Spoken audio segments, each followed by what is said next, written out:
ಪಹಲ್ಗಾಮ್ ದಾಳಿಗೆ ಇಂದಿಗೆ 1 ತಿಂಗಳು. ಸಿಂಧೂರ ಅಳಿಸಿದವರು ಮಣ್ಣಲ್ಲಿ ಮಣ್ಣಾಗಿದ್ದಾರೆ. ಪಾಕ್ ಪಾಲಿಗೆ ಸಿಂಧೂರ ಗನ್ ಪೌಡರ್, ಮೋದಿ ಗರ್ಜನೆ. ಕಾಶ್ಮೀರದಲ್ಲಿ ಸೇನೆಯಿಂದ ಆಪರೇಷನ್ ಕ್ಲೀನ್. ಕಿಶ್ತ್ವಾರಾದಲ್ಲಿ ಇನ್ನಿಬ್ಬರು ಉಗ್ರರು ಫಿನಿಶ್.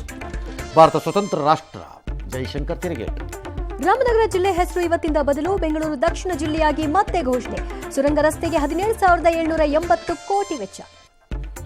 ಮೈಸೂರು ಸ್ಯಾಂಡಲ್ ಸೋಪ್ಗೆ ತಮನ್ನಾ ರಾಯಭಾರಿ. 2 ವರ್ಷಕ್ಕೆ 6 ಕೋಟಿ ಕೊಡ್ತು ಕರ್ನಾಟಕ ಸರ್ಕಾರ. ಕನ್ನಡಿಗರು ಇರಲಿಲ್ವಾ? ಸರ್ವೇ ಅಸಮಾಧಾನ. 2ನೇ ದಿನವೂ ಪರಂ ನಿವಾಸದಲ್ಲಿ ಇಡಿ ಶೋಧ. ರನ್ಯಾರಾವ್ಗೆ ಹಣ ಕೊಟ್ರೆ ತಪ್ಪೇನು ಎಂದ ಕಾಂಗ್ರೆಸ್. ಇಡಿ ಲಿಮಿಟ್ ಮೀರ್ತಾ ಇದೆ ಎಂದ ಸುಪ್ರೀಂ ಕೋರ್ಟ್. ಮೈಸೂರು ರಾಜಮನೆತನಕ್ಕೆ 3,400 ಕೋಟಿ ಟಿಡಿಆರ್. ಸುಪ್ರೀಂ ಕೋರ್ಟ್ ಆದೇಶ. ಸರ್ಕಾರಕ್ಕೆ ಮುಖಭಂಗ. ಛಲವಾದಿ ಪ್ರಿಯಾಂಕ ಮಧ್ಯೆ ನ್ಯಾಯ ಕಿತ್ತಾಟ. ಸರ್ಕಾರಿ ಆಸ್ಪತ್ರೆ ಆವರಣದಲ್ಲಿ ಜನೌಷಧ ಬಂದ. ರೇಪ್ ಕೇಸ್ನಲ್ಲಿ ಕಾಮಿಡಿ ನಟ ಮಡೆನೂರು ಅರೆಸ್ಟ್. ವಾಷಿಂಗ್ಟನ್ ಇಸ್ರೇಲ್ ದೂತ ಕಚೇರಿಯಲ್ಲಿ ಶೂಟೌಟ್.